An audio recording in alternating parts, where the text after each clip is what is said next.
All right, it's a couple things I want to say. Mississippi Cannon TV, we live. The topic I'm going to be talking about today is going to be a good one, man. I think it's going to resonate with folks. But you know what I'm going to say? Let me get myself situated. Yeah. You know what I'm going to say? Like, subscribe, engage in the comments, all those things. So, man, look, before I get on topic, man, which is going to be some really heavy stuff, and I think it's going to hit home and might make people think about things differently and kind of bring up some kind of troublesome, or not troublesome, but some concerning type things in the state. I want to say, man, I need to really take the time to figure out how to give me some music, intro music, some graphics. We can't be over here looking bored, man. Like, I will say, man, the only reason why I really ain't brought the flower on here and, and really torched up with you guys, and man, we had a little session because I'm really trying to, wait till I can really do things properly since I'm on YouTube, put myself out here in the state, and we're gonna talk about this in a second. I kind of really want to make sure I do things properly, but if them ain't the vibes right now, man, I got to make sure the music and all of that stuff is on point. But like, subscribe, do all those things, man. I just posted a video, an update on a video I made last week about the doctor's recommendations. But make sure you go to my page, you go to my channel, you find that doctor's recommendation video. Some heat got dropped in there, man, and some good engagement from some folks in the Mississippi area. Actually had some people mention some doctors to go check out too. So yeah, Mississippi Cannon TV, there's going to be information here for you in Mississippi on cannabis. Now that we're talking about Mississippi and cannabis, like I want to kind of start a conversation amongst the cannabis culture in the state and really kind of get to understand what everybody's thoughts is on the still very heavily stigmatized topic of marijuana and cannabis in Mississippi. Even though this is the 37th or 38th state to recognize the medicinal properties of this plant that we love,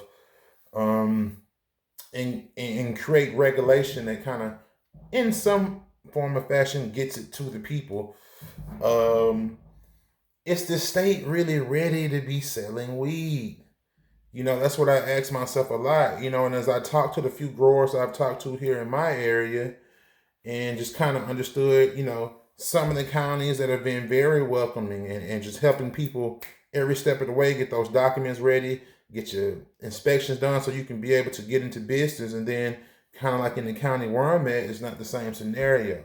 I actually went to a hearing with my county's board of supervisors and actually sat in on a couple of hearings just to see what their thoughts was, their thought processes on granting farmers. See, what they want to do here in Mississippi, let's backtrack.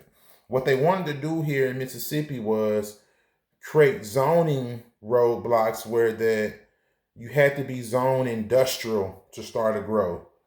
And anybody with any common sense that knows anything knows that in Mississippi, there's so much land that's already deemed agriculture because people have been doing agriculture in this state for a long time.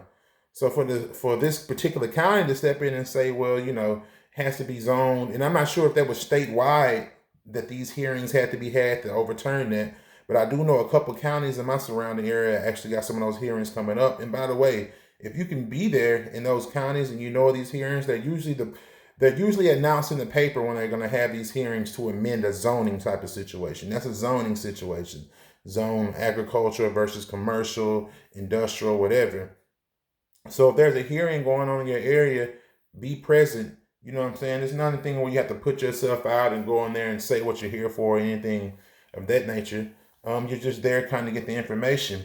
But that seems to be one of the major things that I'm seeing in my area as far as counties saying, hey, we're going to make you be zoned industrial. Well, somebody who's a legacy farmer or somebody who has been passed down family land or wherever the case may be that's always been farmed, and you're out in the middle of nowhere in Mississippi, or you got a farm going, it's kind of like that's a huge roadblock to say that I can't use a piece of land that's zoned agriculture for growing a product.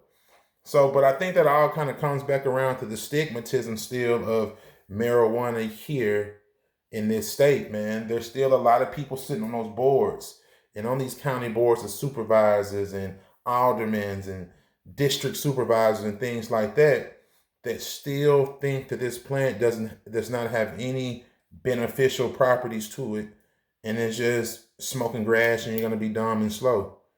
So with that being said, as growers, processors, transporters get into this business, I wonder how many of them still kind of have, I guess I'll say, that lump in their throat, or just kind of like that feeling of unease, knowing that, hey, am I still going to be able to operate safely, and just feel good about what I'm doing without all the stigmatism behind it.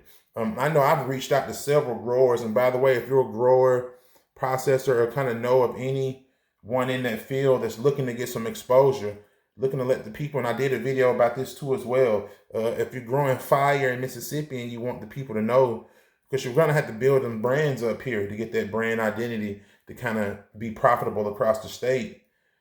If you're looking to get that out there, let me come in your facility or whatever the case may be, man. Let's set up something where you can showcase that flower, that oil, resin, whatever that product is. But me and a buddy was having a conversation, and he was like, "Yeah, man, you might not get that many people that want to be out there like that." And as I thought about it, because I haven't had anybody hit me back on that, and I'm still gonna keep pushing, sending out emails. The third, I think one of the things is it's kind of like, all right, do people still want their face out there? Like, do they still want to be known like that in the community? Like, if I'm at my kid's soccer game or whatever, and there's soccer mom sitting around, a dad sitting around a picture, passing around a YouTube video of me showing marijuana flowers and stuff, is how people are going to receive that. Even though in the registry, you can look up any business and see who owns it. Those are things we have to think about, because this isn't California or New York, you know what I'm saying, where you can be walking around anywhere you can smoke cigarettes, you can smoke marijuana in New York State right now. I just saw Berner had a grand opening, for his new cookie spot in New York, Consumption Lounge right there downtown. Got to get there. You know what I'm saying? Got to get there. But my thing is, since we're not in one of those states that has that culture of acceptance built up, what's it going to be like for the people really in the industry? Because a majority of us as consumers and lovers of the cannabis plant have dealt with our family ostracizing us and feeling like we're doing something bad for a long time. So we know what that's like. We kind of know what that stigma is like. So, my thing is, in this first couple years of the Mississippi, market, what's that going to be like? Is that going to drive people away from not going full-fledged in this thing? Are we going to see one of the first, because I lived in Arkansas. Never got my medical card in Arkansas, but I stayed pretty close to the culture, what was going on. That was kind of thing about Arkansas. Like, I think it was still so heavily stigmatized that it never really, I lived in Jonesboro, Arkansas, outside of Little Rock, probably the next biggest metropolitan-like area. And then you didn't see any signs that, the cannabis market was in full effect. But they're voting this next month, though, to get recreational. So, that's just one topic I want to start. And please, man, you guys, this is one of those videos where I think the true information is going to come from you guys engaging it. People dropping comments down below, engaging with each other, really kind of laying out what your thoughts is on this, because I feel like the community coming together, speaking about these things, and really supporting one another and jumping full-fledged on these channels like myself and some of the other things I see going on, it's going to kind of help curb those things that we have to deal with like that. So like I said, I don't want this video to be a drag, but it's something I thought about, and I feel like it's something we need to keep aware. And it may be a thing where you guys drop information and say, nah, man, where I'm at, we already got a community building. We already are building that culture, and that's great. I want to hear about that. You know what I'm saying? May have to come see you guys. But that's just something I want to speak on, man. So not to drag it down, drop some good information in here. Please go back and check and view some of my other videos, man, on some of the information we've been bringing. And I'm going to continue to bring you information and heat as this thing moves along, man. And soon enough on here, we'll be on here session, tasting out flavors, tasting out flowers, doing interviews, collaborating, maybe having somebody join me on the show, question and answer panel. We're doing all of that, man. We're building that for Mississippi, man. Follow Mississippi Canna TV. Appreciate you guys.